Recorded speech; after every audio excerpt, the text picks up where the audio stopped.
दोस्तों नमस्कार, मेरा नाम संजय मग्गू है और मौजूद है देश रोजाना के डिजिटल मीडिया प्लेटफॉर्म पर। आपसे बात करने चला हूं हरियाणा के एक ऐसे राजनीतिक मुद्दे को लेकर कि जो अब जबकि लोकसभा का चुनाव डिक्लेयर होने जा रहा है, ऐसे में बहुत ज़्यादा प्रभावी है। मैं आपसे बात करने चला हूं हरियाणा की इस गठबंधन सरकार जिसके अंदर के मुख्यमंत्री मनोहर लाल हैं, उप मुख्यमंत्री दुष्यंत चौटाला हैं। बड़े भाई भारतीय जनता पार्टी है, छोटे भाई जननायक जनता पार्टी, यानी कि जिनकी गठबंधन की सरकार चली आ रही है लगभग 4.25 साल से। और वो गठबंधन की सरकार जिसकी खूब शान में कसीदे पढ़ते रहे हैं, अजय चौटाला, दिग्विजय चौटाला, दुष्यंत चौटाला, नैना चौटाला, सब खूब कसीदे पढ़ते हैं। और खूब लंबे समय से, चाहे वो राजस्थान का चुनाव था तब भी कहा करते थे अजय सिंह चौटाला और दुष्यंत चौटाला कि एनडीए के साथ रहेंगे, एनडीए की सरकार में रहेंगे, एनडीए के गठबंधन में रहेंगे। राजस्थान में झटका दे दिया एनडीए ने, बीजेपी ने उनको। उसके बाद हरियाणा में अब जब लोकसभा चुनाव हैं और हरियाणा की ही पार्टी है, इसके साथ साथ अजय सिंह चौटाला खूब जोर शोर से दावे करते रहे हैं कि भिवानी महेंद्रगढ़ लोकसभा सीट पर चुनाव लड़ूंगा, या तो मैं लड़ूंगा या दिग्विजय लड़ेगा।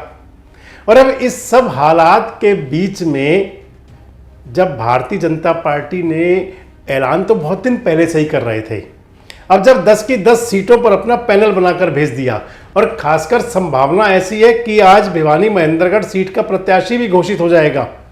इस हालात में आखिर क्या करें दुष्यंत चौटाला, अजय चौटाला और जेजेपी? बड़ा मुद्दा ये है।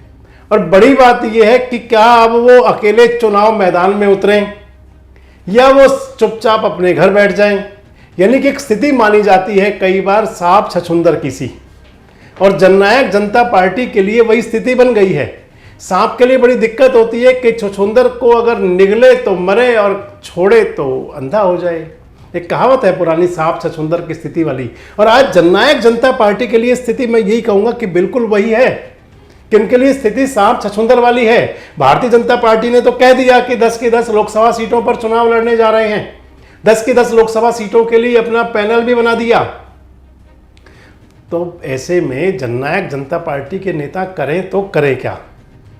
वैसे आपको बताएं, वीडियो में आगे बढ़ें तो उससे पहले आपको बताएं कि 2019 का विधानसभा चुनाव हुआ था, और 2019 के विधानसभा चुनाव में हरियाणा के अंदर जो चुनाव पार्टियां लड़ी थी, वो चुनाव लड़ने वाली पार्टी भारतीय जनता पार्टी थी, चुनाव लड़ने वाली पार्टी कांग्रेस थी, एक तीसरी पार्टी थी इंडियन नेशनल लोकदल। मैं उससे कहूँगा कि हुआ करती थी, इंडियन नेशनल लोकदल तो आज भी है, लेकिन उस पार्टी का जो स्वरूप था 2019 के चुनाव से पहले या 2018 के दौर तक, वो स्वरूप ये था कि चौधरी देवीलाल के नाम की एक पार्टी थी जिसके अंदर पूरा परिवार इकट्ठा था।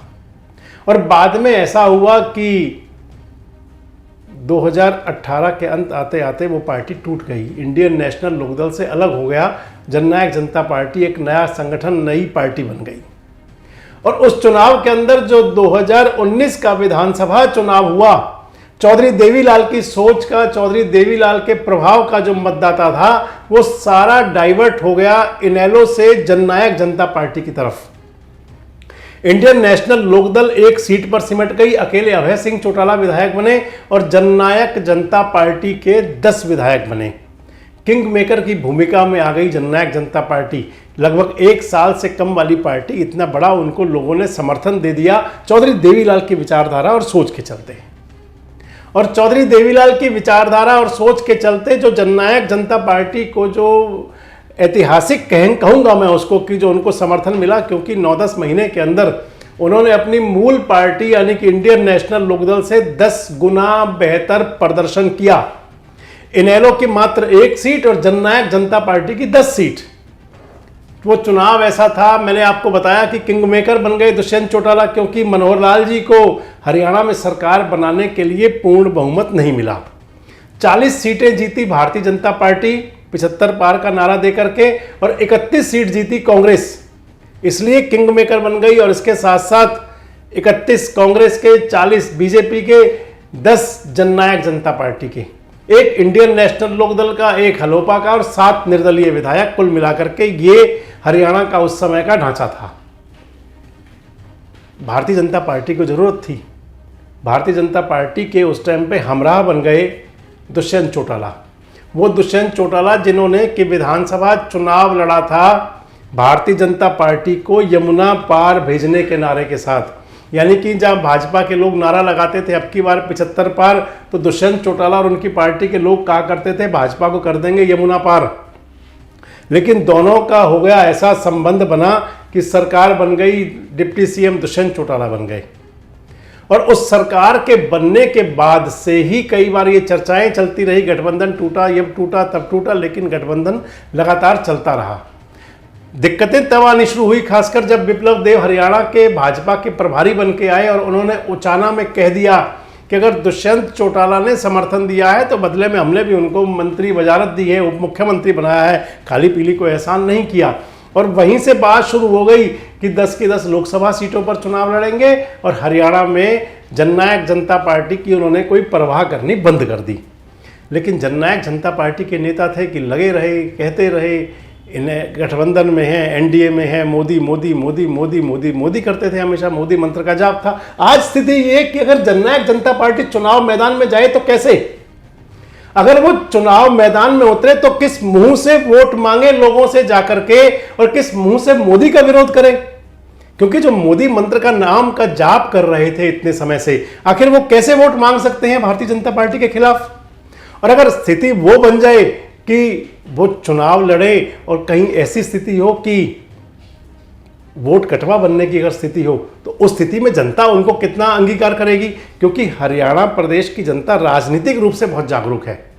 किसको कब क्या देना है ये जनता बड़े अच्छे से जानती है और जनता बड़ा सही और सटीक फैसला किया करती है हमेशा से ही। और ये स्थिति जननायक जनता पार्टी के लिए बन गई, जो मैंने आपसे कहा कि सांप छछूंदर वाली, या ये कह दो कि करो या मरो वाली स्थिति बन गई कि अगर चुनाव लड़े तो क्या करें, चुनाव ना लड़े तो क्या करें। सबसे बड़ी बात यह कि आखिर भारतीय जनता पार्टी ने यूं अकेला छोड़ क्यों दिया जननायक जनता पार्टी को। तो आप मान लें कि एक तो भारतीय जनता पार्टी को शायद ये संदेश मिल गया होगा कि जननायक जनता पार्टी के अगर हम समर्थन करते हैं, सहयोग से लड़ते हैं, तो जननायक जनता पार्टी असेट्स नहीं है, लायबिलिटी बन चुकी है। क्योंकि जिस प्रकार की हवाएं हैं, चाहे वो किसान आंदोलन था, चाहे वो और तमाम प्रकार के चलते रहे, लोगों के बीच में दिनों दिन नाराजगी बढ़ती जा रही थी। खासकर जो चौधरी देवीलाल की विचारधारा के लोग हैं उनमें भी कई नाराजगी बढ़नी शुरू हो गई दुष्यंत चौटाला के प्रति, जननायक जनता पार्टी के प्रति।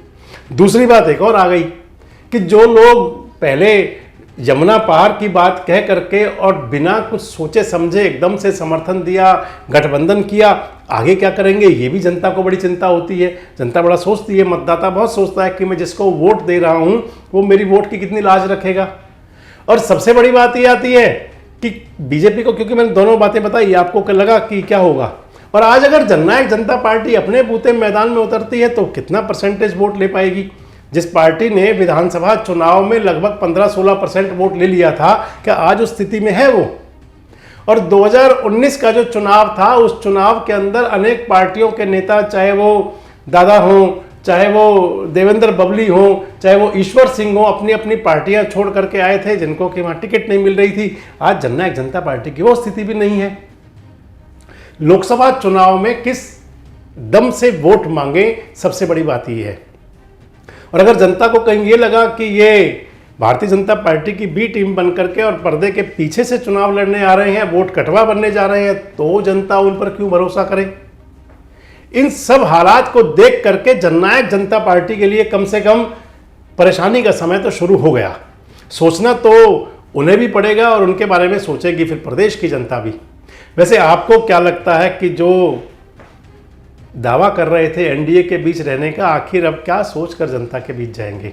आपको क्या लगता है कि क्या हरियाणा में जननायक जनता पार्टी सभी 10 लोकसभा सीटों पर अपने बूते चुनाव लड़ेगी। और आपको क्या लगता है कि क्या जननायक जनता पार्टी किसी निर्णायक स्थिति पर भी पहुंच जा सकती है या फिर वोट कटवा बनकर रह जाएगी।